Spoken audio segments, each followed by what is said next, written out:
एक बड़े से अमरूद के पेड़ पर गौरैया चिड़िया अपने अंडों के साथ रहती थी। एक एक करके चिड़िया के अंडे बाहर आने लगे। चिड़िया यह देखकर बहुत खुश थी। उसके प्यारे प्यारे चूजे उसे और प्यारे लगते थे। चिड़िया रोज सुबह उनके लिए खाना लेने जाती और शाम को बड़े प्यार से वह खाना उन्हें खिलाती। धीरे धीरे चिड़िया के बच्चे बड़े होने लगे और वह अपने लिए खाना भी ढूंढने लगे।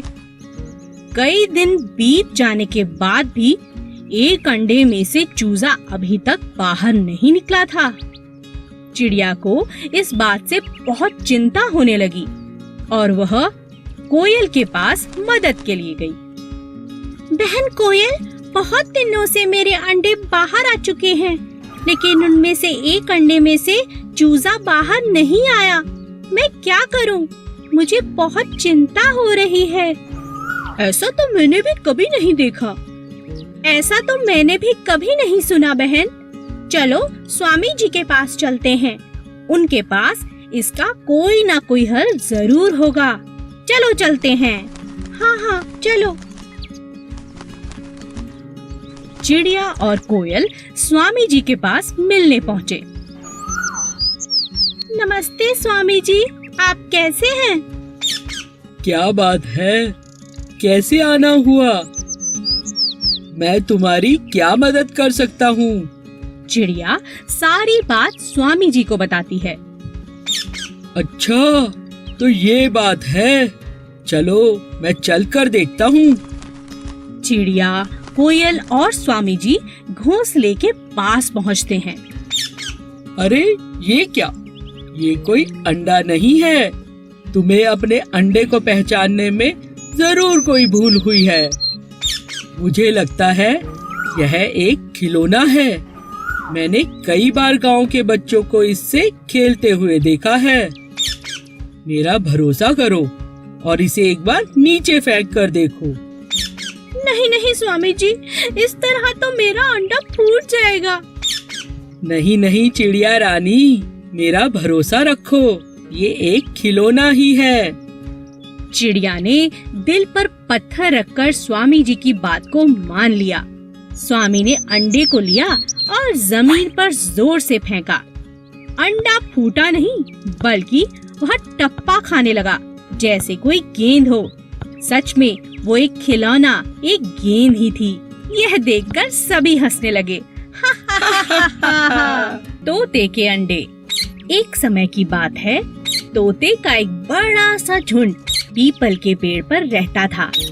मगर वे सब तोते बहुत उदास रहते थे, क्योंकि पास के गांव का एक शिकारी अक्सर आकर उनके छोटे छोटे अंडों को चुराकर ले जाता था। शहर में जाकर उन्हीं अंडों से जब बच्चे निकलते, उन्हें वह बेच देता। एक दिन एक तोते ने कहा, मेरा इस पेड़ पर रहने का दिल नहीं करता है। वह शिकारी जब चाहे आकर हमारे अंडों को चुराकर ले जाता है। हाँ दोस्त, अगर ऐसा ही चलता रहा तो हमारा वंश खतरे में है। हाँ दोस्त, तुम ठीक कहते हो। अगर ऐसा ही चलता रहा तो हमारा वंश एक दिन समाप्त हो जाएगा और हम सब अकेले हो जाएंगे। तभी अचानक शिकारी के जोर से चिल्लाने की आवाज आई। बचाओ बचाओ बचाओ, कोई तो मेरी जान बचाओ। अरे ये तो उसी शिकारी की आवाज है। लगता है ये फिर से अंडों को चुराने आ रहा है। मगर ये बचाओ बचाओ क्यों कह रहा है? आखिर क्या हो सकता है? आखिर क्या बात है? नहीं नहीं, लगता है ये किसी मुसीबत में है। हमें इसकी मदद करनी चाहिए। मैं इस शिकारी की कोई मदद नहीं करूँगा। हमारे दुखों का कारण यही तो है। मिट्ठू तोता, जो दिल का बहुत अच्छा था, उसे शिकारी पर बहुत दया आई। मिट्ठू तोते ने कहा, मैं उसकी मदद जरूर करूँगा। मिट्ठू तोते को छोड़कर कोई भी शिकारी की मदद करने के लिए नहीं गया।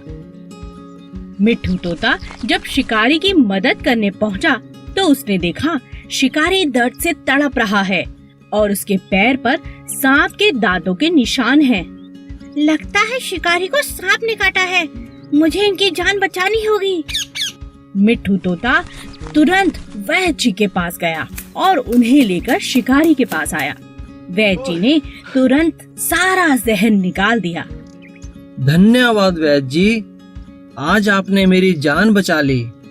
धन्यवाद मेरा नहीं, मिट्ठू तोते का करो, जिसने समय रहते मुझे बुला लिया। शिकारी मिट्ठू तोते से अपने किए हुए कामों की माफी मांगता है और कहता है कि अब वह कभी उनके अंडों को नहीं पकड़ेगा।